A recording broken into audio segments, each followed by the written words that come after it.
Hello, this is Warhammer Workshop, and here is my Let's Build Necromunda Goliath Gang. It's themed to Batman, namely the male villain characters from the first 4 movies. On screen you can see the picture of them built and almost ready for the painting process. Now I will go over them one by one. First we have the sprue. You get 2 identical sprues in the set. I then cut out all the parts and decided what I would use to create each character. I then put said character builds into their own sections inside this storage box. First I built Bane. You could see the reference photo of Bane from Batman and Robin 1997.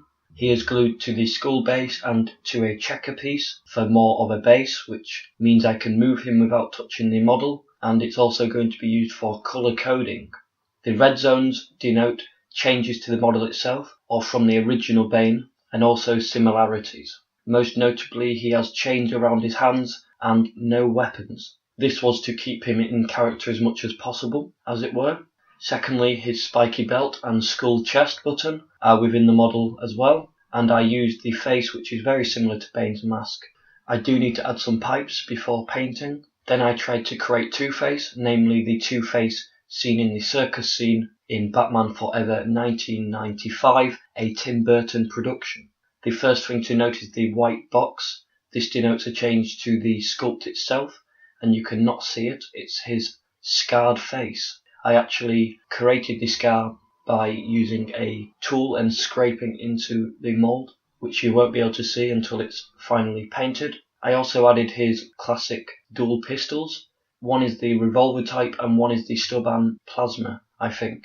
I've not really looked into the weapon names since I won't be using them in game. Also you can see I added the skull shoulder pad. He also has a mohawk which I will paint different colours for both sides of Two-Face. Finally he has the skull thigh pad down the same side as the revolver and skull shoulder pad as well. And also down this side is the cigar in his mouth. This is one of my favourites, I think. It worked really well in representing the Tommy Lee Jones Two-Face. Then I tried to create the Joker. Of course this is Jack's Joker and widely considered to be the greatest from Tim Burton's Batman 1989. This one went off course a bit, as did some of the others due to the nature of the Goliath models. First I used the face which looked closest to the Joker's, and I'm not sure if you can see, he also had the mohawk to paint green of course, a plasma gun, a spiky shoulder pad, the flat and spiky chest and belt, to try and create something not too bland but also not too busy. The most notable difference is the hammer. This is going to be called the Joker's Fun Hammer, and it's a kind of joke hammer like a rubber one, only this one actually kills people of course. It's a process really, I mean, I have to represent the original creation whilst creating something Warhammer-esque, big and scary, but I think I've done an okay job in balancing the fun side of the characters with the seriousness of the characters and models, and the atmosphere I'm going for. Then I tried to create the Penguin from Batman Returns 1992, and actually the most Tim Burton of them all, and I think one of the greatest Batman films of all time. As always, you can see the reference photo there. The main and most notable addition and issue I had was creating his wonderful black and white umbrella, which is actually a concealed machine gun, or at least one of his many dangerous umbrellas is a machine gun, and that's what I'm going for. I think this looks great, but obviously not much like an umbrella. But this is the far future of the Underhive we are talking about, so there's some leeway. To create the concealed machine gun stick / umbrella, I had to cut off the end of one of the throwing grenades and one of the axes. He also has a penguin looking face. It's the angry open mouthed face. In his other hand he has a handle which normally attaches to one of the guns. However, in this case it's going to be, or pretended to be, a remote detonator or trigger.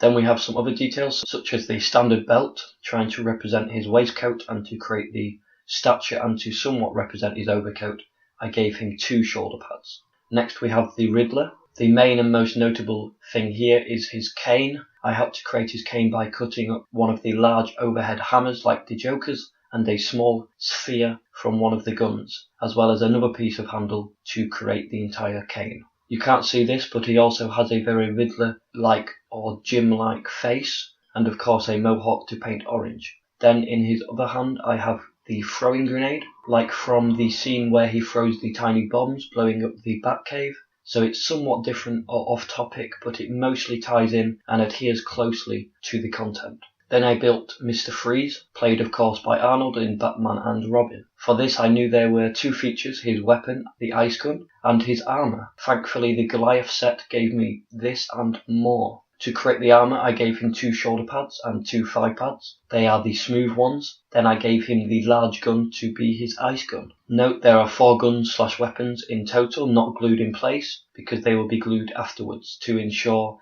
I can reach as much of the model as possible in the painting process. Again, you won't be able to see this, but the set beautifully has a Freeze/Arnold face. It's literally identical to the Freeze reference photo you see on screen, and I also gave him the large gas projection type furnace plate with the canisters on it. Now we are on to the last 4 models. These are all thugs. I mean this literally in the canon sense. First we have Two-Face's Clawed Thug from Batman Forever. As you can see by the reference photo, he is so named since he has 2 clawed gauntlet weapons. The best I could do, I feel, is give him the claw hammer. Then he also has the skull base to tie in, a spiky headpiece, a skull shoulder pad and a spiky chest plate or furnace plate. Then we have Two-Face's Tough Thug, that's his name. This is the most changed, I would say. The idea is that he is, well, tough, very big and strong, but again, the best I could do was load him up Terminator style, give him a machine gun and a grenade launcher. Sounds pretty tough to me. He also has 2 thigh pads, a spiky hairpiece and the gas protection large furnace plate. Also both thugs have the face masks to try and represent the original content. And now we have Frosty, this being Mr. Freeze's thug from Batman and Robin. If I'm not mistaken, which I probably am, he is the leader of the Snowy Cones gang. This one is hard to work with. The best I could do was give him the legs with the canister belt to tie in with Mr. Freeze and his armour and need for fuel, and a Freeze-esque face. Also, he just has one of the shotguns. Last and sadly least, we have the Penguin's Fat Clown Thug from Batman Returns and the Red Triangle Gang. Of course, there are 2 clowns, the Fat and the Thin Clown thugs. Mine is just called Clown, but clearly due to the size of the Goliath, he's large. He has the other shotgun, and the best I could do was nothing really, just the generic legs, furnace plate, face and hair. To make it clear this guy is serious and cool, and to try and represent him as Tim's clown, I will need to do a good paint job. But before the paint videos, I want to create the Alice in Wonderland gang. This will be covered in a week or so. Well, that is all for this video. Thank you for watching.